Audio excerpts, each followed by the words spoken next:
Splendor India की ऐसी bike जिसने सिर्फ सड़कों पर नहीं बल्कि लोगों के दिलों पर भी राज किया। यही वजह है कि इसके 4 करोड़ से भी ज़्यादा बाइक्स रोड पर उतर चुके हैं। पॉपुलैरिटी का अंदाज़ा आप इसी बात से भी लगा सकते हैं कि हर 2 मिनट में एक नई स्प्लेंडर बिक जाती है। पर सवाल यह है कि इतनी सिंपल बाइक ने यह कारनामा किया तो किया कैसे? आखिर क्या मैजिक था स्प्लेंडर जिसे बजाज, राजदूत यानी कि बाकी कंपनी की टू व्हीलर भी बाइक कॉपी कर नहीं पाई? चलिए आज के इस वीडियो में हम जानते हैं कि स्प्लेंडर की सक्सेस का पूरा राज। दोस्तों, एक दौर था जब भारत के सड़कों पर धूल उड़ाती बसों और हॉर्न बजाते ट्रक्स के बीच में यामाहा RX-100, यूज्ड या जावा जैसी कुछ गिनी चुनी बाइक्स ही दिखाई देती थी। यूथ RX-100 की स्पीड और स्टाइल का दीवाना था। जावा और यूज्ड अपने पावरफुल इंजन, धमाकेदार एग्जॉस्ट साउंड के लिए फेमस थी।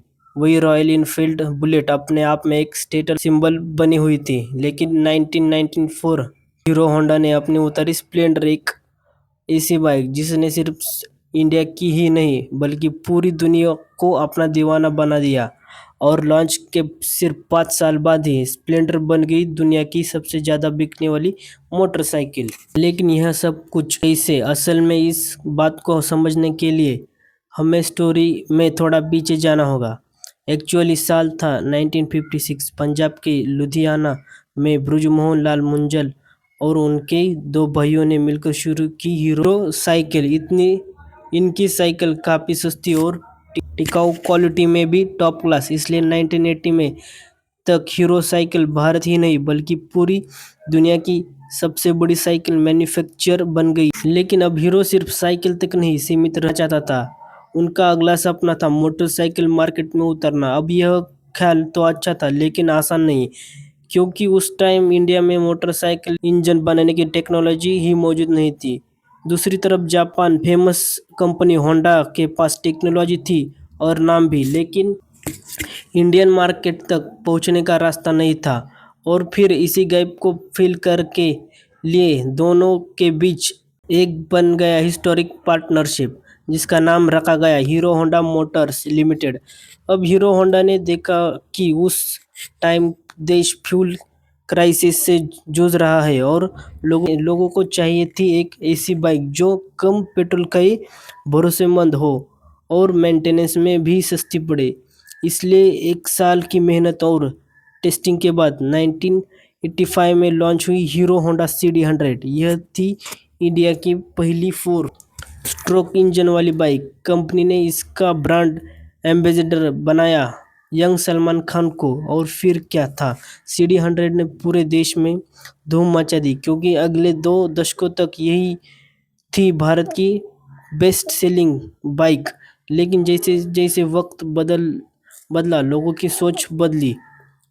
1980 में इंडिया के अंदर इकोनॉमिक लिबरलाइजेशन हुआ, नए ब्रांड्स आए, इनकम बढ़ी और साथ ही बढ़ी लोगों की एक्सपेक्टेशन। अब लोगों को सिर्फ माइलेज नहीं बल्कि स्टाइल, कंफर्ट और पावर भी चाहते थे।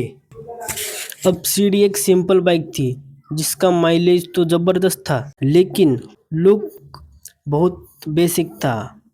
अर्बन यूथ और नए ऑफिस जाने वाले लोगों को एक ऐसी बाइक चाहिए थी जो थोड़ी स्टाइलिश हो, थोड़ा मॉडर्न फील दे और चलाने में भी कंफर्ट हो। इसी दौर में यामाहा RX-100 जैसी स्पोर्टी बाइक्स मार्केट में काफ़ी पॉपुलर होने लगी। RX-100 का पिकअप स्ट्रॉन्ग था, लुक्स भी कूल लगता था, लेकिन उसका माइलेज कम था और मेंटेनेंस भी ज़्यादा था। वही बजाज AB100 और सुजुकी शगुन जैसी बाइक्स परफॉर्मेंस तो काफ़ी अच्छी थी, लेकिन फ्यूल एफिशिएंसी में सीडी से काफ़ी पीछे रह जाती थी। अब दोस्तों, इस टाइम पर लोगों को चाहिए थी एक परफेक्ट बैलेंस वाली बाइक, मतलब कि स्टाइलिश भी हो, पिकअप भी हो और माइलेज भी शानदार देती हो। और फिर हीरो होंडा ने भी इस चैलेंजिंग डिमांड को समझा और काफ़ी R&D के बाद 1994 में क्लच की गई स्प्लेंडर, जिस बाइक ने मार्केट में आते ही लोगों का दिल जीत लिया, क्योंकि इससे CD100 का ही इंजन लगा हुआ था तो इसका माइलेज भी उसी तरह जबरदस्त ही, लेकिन बेस्ट पार्ट यह था कि इसमें डिज़ाइन ज़्यादा मॉडर्न मिल रहा था, वह अफोर्डेबल प्राइस में। अब यह उस दौर बात है जब देश पहले ही एक बार फ्यूल क्राइसिस से गुजर चुका था और ऊपर से 90s में गल्फ वॉर शुरू हो गया था, जिससे ऑयल की सप्लाई डिस्टर्ब हुई और फिर जो फ्यूल के प्राइस आसमान छूने लगे। ऐसे में फ्यूल एफिशिएंसी बाइक की डिमांड बहुत ज़्यादा बढ़ गई थी। अब अगर हम उस समय की पॉपुलर बाइक्स को देखें तो राजदूत 25 से 30 किलोमीटर का माइलेज देती थी और यामाहा RX 100 लगभग इसी के आसपास थी। ऐसी सिचुएशन में अगर कोई बाइक डबल एवरेज देती थी तो फिर उससे अच्छी बात क्या थी। माइलेज के अलावा दूसरी बड़ी बाइक थी इसका डिज़ाइन। स्प्लेंडर ना ही ज़्यादा फ्लैश स्पोर्टी बाइक जैसी अग्रेसिव दिखती थी और ना ही पुरानी जनरेशन वाली बाइक्स जैसे आउटडेटेड या बेरिंग। स्प्लेंडर का लुक एकदम यूनिक और बैलेंस था। ग्राफिक्स नए थे, फ्यूल टैंक थोड़ा स्टाइलिश था और साथ ही राइडिंग पोस्चर को भी काफ़ी कंफर्टेबल बनाया गया है ताकि लॉन्ग राइड्स में भी थकान ना हो। यही वजह थी कि एक तरफ मिडिल क्लास परिवार इसे रोज़मर्रा की ज़रूरत के लिए पसंद करते थे और दूसरी तरफ यंगस्टर के बीच मॉडर्न लुक और अट्रैक्ट हो जाते थे। और दोस्तों कुछ इसी तरह से स्प्लेंडर की रिलायबिलिटी भी इसके सक्सेस की मुख्य वजह में एक थी, क्योंकि होंडा का बनाया हुआ इंजन इतना ही स्मूथ और ड्यूरेबल था कि लोग मजाक मजाक में कहते थे स्प्लेंडर लो और 10 साल तक मेंटेनेंस भूल जाओ। इन केस छोटी मोटी खराबी आ भी जाते जाए तो स्पेयर पार्ट हर जगह पर अवेलेबल रहते थे, जिसकी वजह से लोकल मैकेनिक्स भी इसे आसानी से ठीक कर देते थे। कुल मिला जुला कर स्प्लेंडर के जरिए हीरो होंडा ने टू व्हीलर सेगमेंट पर राज करने का एक ऐसा फॉर्मूला ढूंढ निकाला था उस समय किसी भी दूसरी कंपनी के पास नहीं था। लेकिन दोस्तों, एक अच्छा प्रोडक्ट बना लेना ही सक्सेस की गारंटी नहीं देता। असली चैलेंज होता है कि उसे लोगों तक पहुंचना और उन्होंने दिलों में जगह बनाना। यह काम भी हीरो होंडा ने स्प्लेंडर के साथ इतनी परफेक्शन से किया कि आज भी यह मार्केटिंग केस स्टडी के तौर पर पढ़ाई जाती है। हीरो होंडा ने इंडियन मिडिल क्लास को बखूबी से समझा, क्योंकि जहाँ का बाकी कंपनियां अपने एड्स में स्पीड, पावर, स्पोर्टी लुक की बात करते थे, वही हीरो होंडा ने अपनाया सिंपल लेकिन इट, मतलब एक बार पेट्रोल भरो और भूल जाओ। Hero Honda feel it, shut it, forgot it. और दोस्तों, हीरो होंडा यही नहीं रुकी, उनका दूसरा मास्टर स्ट्रोक था पैन इंडिया टारगेटिंग।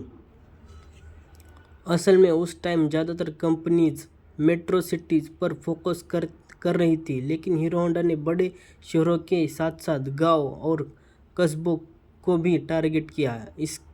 इसके लिए वह अपने एड्स में हमेशा आम आदमी को दिखाते थे, जैसे कि कोई किसान, कोई टीचर या फिर कोई छोटा बिजनेसमैन। इससे उन्होंने एक मैसेज साफ कर दिया था कि बाइक हर इंडियंस के लिए है, ना सिर्फ अमीरों के लिए।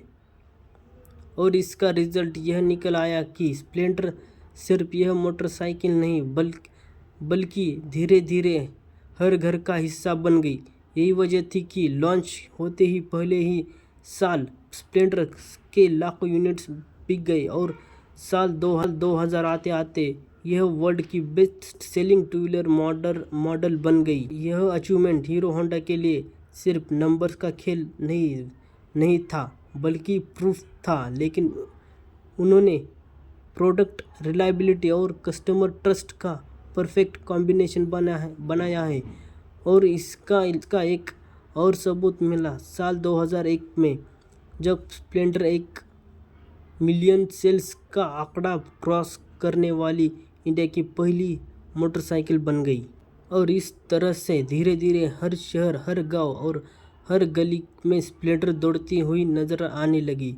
चाहे ऑफिस जाने वाला एम्प्लॉयज़ हो या छोटे दुकानदार, कॉलेज में जाने वाले स्टूडेंट, सबको यह बाइक खूब पसंद आई।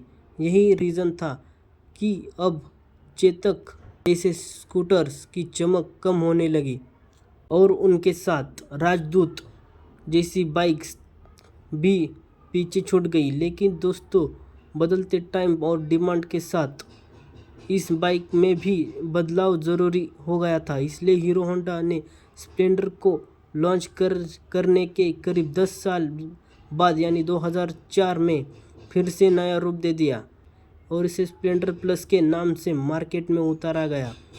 अब वैसे देखें तो टेक्नोलॉजी के हिसाब से यह पुरानी स्प्लेंडर ही थी, वही भरोसा, वही इंजन, वही माइलेज, लेकिन कंपनी ने इसमें कॉस्मेटिक बदलाव करके इसे और भी ज़्यादा फ्रेश बना दिया। इस बार डिज़ाइन पर खास काम हुआ, हेडलाइट का लुक बदला और बाइक को एक मॉडर्न फील दी गई। सबसे बड़ा बदलाव था एलॉय व्हील्स, जो कि उस समय कस्टमर्स को बेहद अट्रैक्टिव लगते थे। इसने न सिर्फ बाइक को स्टाइलिश बना दिया बल्कि ड्यूरेबिलिटी और स्ट्रेंथ भी बढ़ा दी। अब लोगों का भरोसा तो पहले से स्प्लेंडर पर था। जब यह नया रूप सामने आया तो फिर कस्टमर्स ने इसे हाथों हाथ लिया। नतीजा यह निकला कि स्प्लेंडर प्लस भी तुरंत हिट हो गई और इससे सेल्स आसमान छूने लगे। लेकिन दोस्तों, कंपनी की टेंशन तो तब बढ़ गई स्प्लेंडर प्लस के लॉन्च के कुछ समय बाद यह रिपोर्ट सामने आई कि इंडियन कस्टमर ज़्यादा पावरफुल बाइक चाहते थे। इसलिए हीरो होंडा ने भी देरी ना करते हुए इसे मार्केट चेंज को तुरंत समझा और अपनी नई मोटरसाइकिल पर काम करना शुरू कर दिया। फिर 2005 में कंपनी ने सुपर स्प्लेंडर लॉन्च की। इस नए वेरिएंट में 125 सीसी का इंजन था, जो ज़्यादा पावरफुल और परफॉर्मेंस देता था, लेकिन माइलेज और रिलायबिलिटी भी वैसे ही रखने की कोशिश की गई जैसे स्प्लेंडर की पहचान होती थी। इसके साथ ही नए ग्राफिक्स, बड़ा फ्यूल टैंक और डिस्क ब्रेक ऑप्शन भी इंट्रोड्यूस किया गया, जिससे इसे एक प्रीमियम कंप्यूटर बाइक बना दिया। अब दोस्तों, यहाँ तक तो सब कुछ ठीक चल रहा था। स्प्लेंडर फैमिली हिट हो रही थी, नए वेरिएंट्स आ रहे थे और हीरो होंडा मार्केट में राज कर रहा था। यह मोटरसाइकिल बनाई गई, निगाहें हटती नहीं। लेकिन 2010 में सब बदल गया। हीरो और होंडा का ब्रेकअप हो गया। रीज़न यह था कि होंडा नहीं चाहता था कि हीरो अपने बिजनेस ग्लोबल लेवल पर एक्सपेंड करे और फिर दोस्तों ने आपसी सहमति से अलग अलग होने का फैसला कर लिया। लेकिन अब लोगों के मन में यह सवाल था कि क्या हीरो होंडा के साथ बिना सर्वाइव कर पाएगा। लोगों को लगने लगा था कि स्प्लेंडर की चमक खत्म हो जाएगी, क्योंकि इसका इंजन तो होंडा का ही था ना। अब यह सवाल अजीब भी था, क्योंकि हीरो के पास बचा ही क्या था। ऊपर से कंपटीशन भी काफ़ी तेज होता जा रहा था। बजाज और टीवीएस अग्रेसिव स्ट्रेटजीज ला रहे थे और होंडा अब खुद हीरो का राइवल बन चुका था। हीरो मोटरक्रॉप के लिए बेहद मुश्किल था, लेकिन कंपनी ने हार नहीं मानी। 2014 में स्प्लेंडर आई स्मार्ट 100 सीसी क्लच की, जिसे हीरो मोटरक्रॉप ने इन हाउस डिज़ाइन किया था। इसमें air cooled 4 stroke single cylinder engine दिया गया था, जिसकी एयर आई माइलेज 92 किलोमीटर पर लीटर क्लेम की गई थी। हालांकि रियल लाइफ ओनर्स का कहना था कि यह सिर्फ 60 किलोमीटर का ही माइलेज देती थी। यह बाइक देखकर बहुत लोगों को मन में सवाल उठा कि क्या हीरो का इंजन बनाने में कामयाब हो गया था। जवाब नहीं। असल में हीरो और होंडा जब अलग हुए थे तो हीरो के पास अपना इंजन बनाने का सिस्टम रेडी नहीं था, इसलिए हीरो ने एक लाइसेंस के अंडर कुछ सालों तक होंडा का ही पुराने इंजन यूज किए गए थे। इसी के तहत स्प्लेंडर आई स्मार्ट 100 सीसी में 97.2 सीसी का इंजन लगाया गया था, जो कि होंडा का ही पुराना ट्राइडेंट ट्रेस्टेज इंजन था। यानी कि डिज़ाइन हीरो का था लेकिन इंजन होंडा का था। हीरो मोटर कॉर्प चाहता था कि वह जल्द से जल्द अपना खुद का इंजन बना ले ताकि उसे होंडा या किसी भी दूसरी कंपनी पर डिपेंड ना रहना पड़े। इस सपने को पूरा करने के लिए कंपनी ने 850 करोड़ की लागत में मार्च 2016 में जयपुर के अंदर एक बड़ी R&D सेंटर बनाया, जिसका नाम रखा गया centre of innovation and technology यानी कि CTI। इस सेंटर में दुनिया भर के इंजीनियर्स काम करने के लिए आए और कई महीनों की मेहनत के बाद आखिरकार 2016 में हीरो ने क्लच की स्प्लेंडर आई स्मार्ट 110 और यह पहले स्प्लेंडर बाइक थी जिसने हीरो का अपना बनाया हुआ 109.15 सीसी का एयर कूल्ड इंजन लगाया गया था। इसमें हीरो ने एक नई टेक्नोलॉजी भी इंट्रोड्यूस की जिसका नाम है i3S सिस्टम।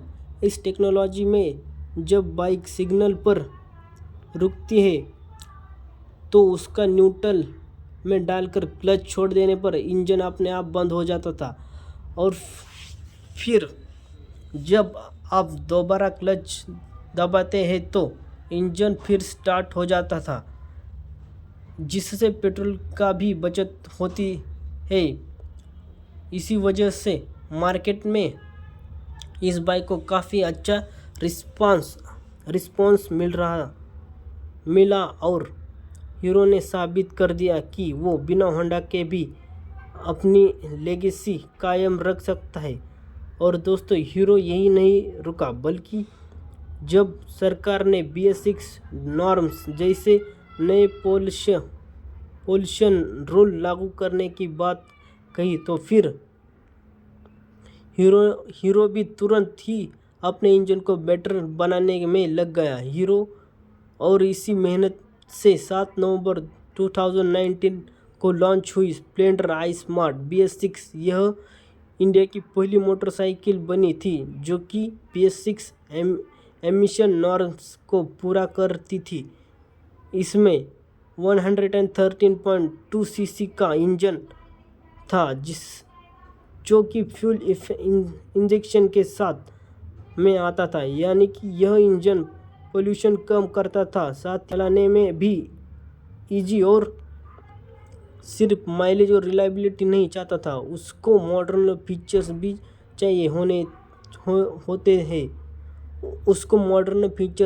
चाहिए होते हैं। लेकिन यहाँ पर एक प्रॉब्लम यह थी कि स्प्लेंडर की इमेज एक सिंपल मोटरसाइकिल वाली बनी हुई थी। ऐसे में ज़्यादा डिजिटल फीचर्स डालने से डर था कि कई कस्टमर्स उसे दरकिनार ना ले। लेकिन फिर भी हीरो ने रिस्क लिया और स्प्लेंडर फैमिली को एक्सपेंड करते हुए 2022 में क्लच की स्प्लेंडर प्लस XTKI। इसमें ब्लूटूथ कनेक्टिविटी, कॉल या SMS अलर्ट, डिजिटल मीटर और i3S जैसी टेक्नोलॉजी दी गई थी। अब रिस्क ज़रूर था लेकिन रिवॉर्ड भी वैसा ही मिला, क्योंकि अर्बन बायर्स के बीच में यह बाइक्स काफ़ी पसंद की गई। इसके बाद 2023 में super Splendor x day x tech market में इंट्रोड्यूस हुई, जिसमें ज़्यादा पावरफुल इंजन, यूएसबी चार्जर और डिजिटल कंट्रोल जैसे प्रीमियम फीचर्स भी दिए गए थे। बेसिकली यह बाइक उन लोगों के लिए थी, उन लोगों के लिए बिल्कुल परफेक्ट थी।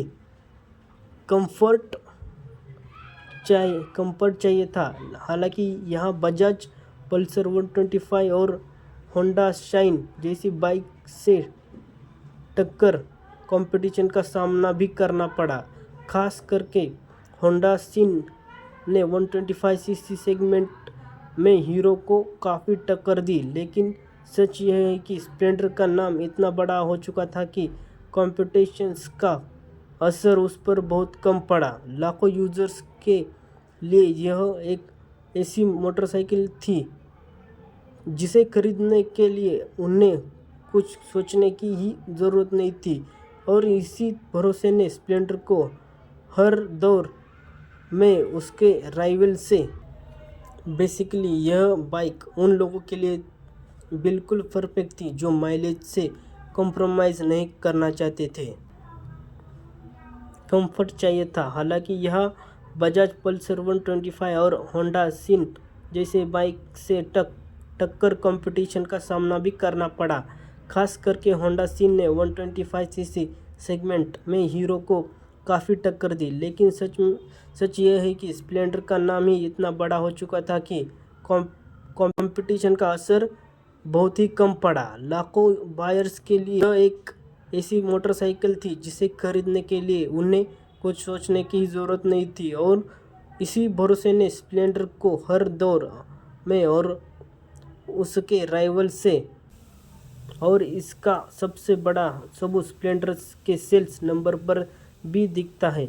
90s लेकर आज तक स्प्लेंडर के 4 करोड़ यूनिट से भी ज़्यादा बिक चुके हैं। मतलब कि हर साल 30 लाख से भी ज़्यादा लोग स्प्लेंडर को चुनते हैं। यह नंबर साबित करते हैं कि इसके जैसी रिलायबिलिटी, माइलेज और कस्टमर ट्रस्ट किसी भी बाइक के हाईटेक सुपर बाइक नहीं थी, पर साबित करते हैं कि इसके जैसी रिलायबिलिटी, माइलेज और कस्टमर ट्रस्ट किसी भी बाइक के पास में नहीं है। दोस्तों, स्प्लेंडर कभी भी हाईटेक सुपर बाइक नहीं थी और ना ही एडवांस फीचर से भी भरी हुई। यह बहुत सिंपल सी बाइक थी, लेकिन हर किसी के काम की, और यही इसकी सबसे बड़ी ताकत बनी। स्प्लेंडर के एक सक्सेस में सिखाता है कि अगर आप कस्टमर्स की बेसिक ज़रूरत को समझकर सिंपल सॉल्यूशन देते हैं तो वही आपकी सबसे बड़ी यूएसपी बन सकता है। वैसे आपने कभी यह बाइक चलाई है कि नहीं, हमें कमेंट करके ज़रूर बताइएगा। और स्प्लेंडर की सक्सेस की कहानी, आपको ये केस स्टडी कैसी लगी, ये भी कमेंट करके ज़रूर बताना। और आपके घर में आपके पास टू व्हीलर कौन सी है, ये भी आप ज़रूर बताना।